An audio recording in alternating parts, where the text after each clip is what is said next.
കൊല്ലത്ത് വൈകല്യത്തോടെ കുഞ്ഞ് ജനിച്ച സംഭവത്തിൽ ആശുപത്രിക്കും സ്കാനിംഗ് സെന്ററിനുമെതിരെ മാതാപിതാക്കൾ. കുഞ്ഞിന് വൈകല്യമുണ്ടെന്ന് 4 സ്കാനിങ്ങിലും തിരിച്ചറിയാൻ കഴിഞ്ഞില്ലെന്നാണ് ആക്ഷേപം. കുഞ്ഞിന് വൈകല്യമുണ്ടെന്ന് എന്തുകൊണ്ട് കണ്ടെത്താൻ കഴിഞ്ഞില്ലെന്ന ചോദ്യത്തിന് ആശുപത്രിക്ക് മറുപടിയില്ല. 24 എക്സ്ക്ലൂസീവ്.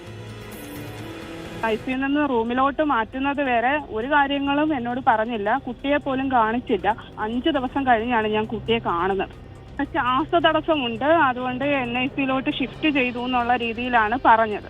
2021 മെയ് 10 ചവറ തെക്കുംഭാഗം സ്വദേശികൾക്ക് പിറന്ന കുഞ്ഞിനാണ് അസാധാരണമായ വൈകല്യങ്ങളുള്ളത്. കുഞ്ഞ് ജനിച്ചപ്പോൾ കുഞ്ഞിന് മുറിച്ചുണ്ട്, മുറിയണ്ണാക്ക്, പിന്നെ ക്ലെഫ്റ്റ് ഫൂട്ടും ക്ലെഫ്റ്റ് ഹാൻഡും, അതായത് വിരലുകള് കയ്യില് 3 വിരലുകൾ വീതമേ ഉള്ളൂ, കാലില് 2 വിരലുകളും. കുഞ്ഞ് ജനിച്ച ദിവസങ്ങൾ കഴിഞ്ഞാണ് കുഞ്ഞിനെ മാതാവിനെ പോലും കാണിച്ചത്. കഴിഞ്ഞ 4 വർഷത്തിനിടയിൽ നിരവധി ശസ്ത്രക്രിയകളും കുഞ്ഞിന് നടത്തി. ഞാൻ എന്തുകൊണ്ട് ഇത് സ്കാനിങ്ങിലൂടെ അറിയാൻ പറ്റിയില്ല എന്ന് ഡോക്ടറോട് ചോദിച്ചപ്പോൾ ഡോക്ടർ പറഞ്ഞ മറുപടി, 8ാം മാസത്തിലുള്ള സ്കാനിങ്ങിലാണ് നിങ്ങൾ ഇത് അറിയുന്നതെങ്കിൽ എന്ത് ചെയ്യുമായിരുന്നു എന്നുള്ളതാണ് പുള്ളിക്കാരിയുടെ മറുപടി.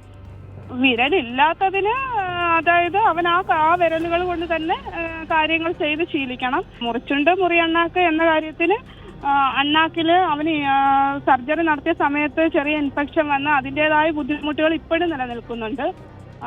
അത് ഒരു പരിധി വരെ മാറ്റിയെടുക്കാൻ പറ്റും എന്നാണ് ഡോക്ടർ പറയുന്നത്. പൂർണ്ണമായും സംസാരശേഷി ഇന്നും കുഞ്ഞ് വീണ്ടെടുത്തിട്ടില്ല.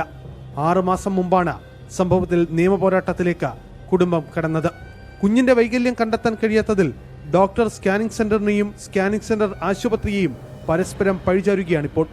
4 സ്കാനിങ്ങിലും കുഞ്ഞിന്റെ വൈകല്യങ്ങൾ കണ്ടെത്താൻ കഴിയാതെ പോയത് എന്തുകൊണ്ടെന്ന ചോദ്യമാണ് പൊതുസമൂഹം തന്നെ മുന്നോട്ട് വെക്കുന്നത്. ഇതിനുത്തരം പറയേണ്ടത് ഡോക്ടറും ആശുപത്രിയും സ്കാനിംഗ് സെന്ററുമാണ്.